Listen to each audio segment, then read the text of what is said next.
So SQL stands for Structured Query Language, and it's a language for exploring databases, for getting something back that we want. So we've already said that databases are where data is stored in an organised format. Well, if it's organised, we should be able to access that based on certain criteria. So using SQL, we can perform various operations on our data. We can delete, create and select and update tables, records and fields. So let's take this example. A valid SQL statement which would return every film where the score is more than 50 would be select star. Now the asterisk, or that little star if you want to think about it, means all.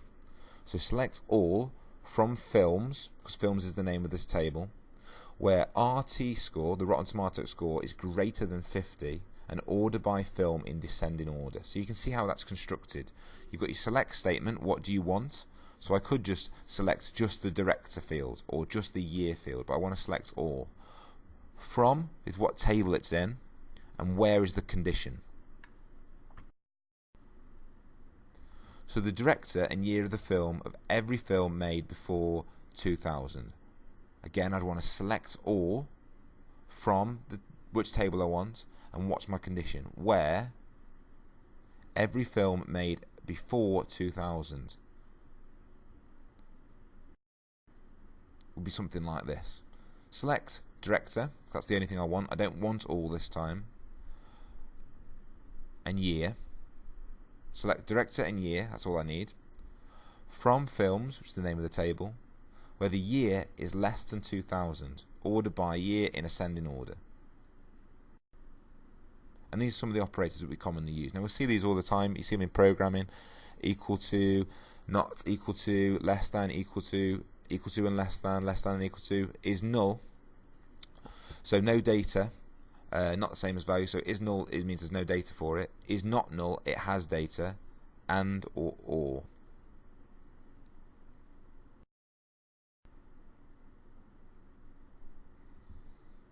So sometimes we want to combine two tables together, and we want to select in a relational database, which we talked about, where you've got two tables. You want to select all the information, but it's in two tables. So you have to specify where you're getting it from. So in this statement, select film.film. Film is the name of the table.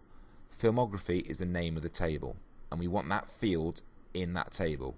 So select film.film means the film field in the film table, and role in the filmography table. From film and filmography, so we know where we're getting it from. Where the film.year, so the table film, their year is greater than 1980, and the filmography table, the role column, is equal to Ranger J.J. McQuaid. Ordered by Rotten Tomatoes score in ascending. So this seems a little bit more complicated, but you're just saying, you put an extra layer in. So before we could just say, well, I want the role field. Now we need to say where that role field exists, what table's it in, and the dot just addresses that.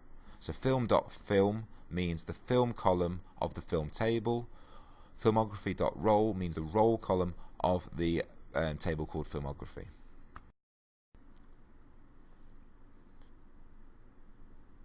So here's a better example where you can probably see it a bit more obvious here. So there's the film, there's the filmography, and you're just making your own custom view based on what you're selecting.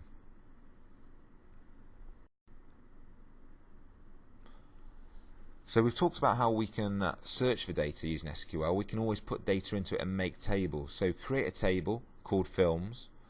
The first field is going to be called film, and we're going to use a varchar of 30. Director, char 30. Year, Rotten Tomatoes score, and the key identifier.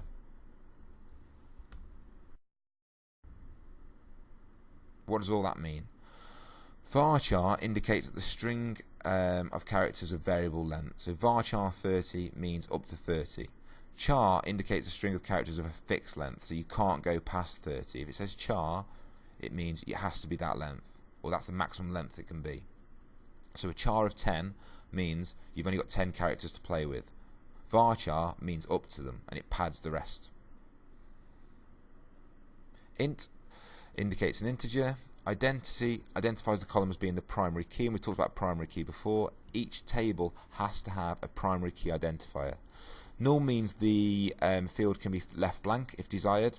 So when you're creating it, let's say you're creating a form for a gym membership, you might have it so that all the fields can be set to null except for the primary key one, and it can be filled in later on.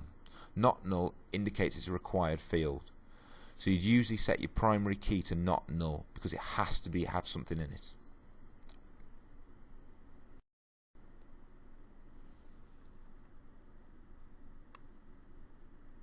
Here's an example of an insert into.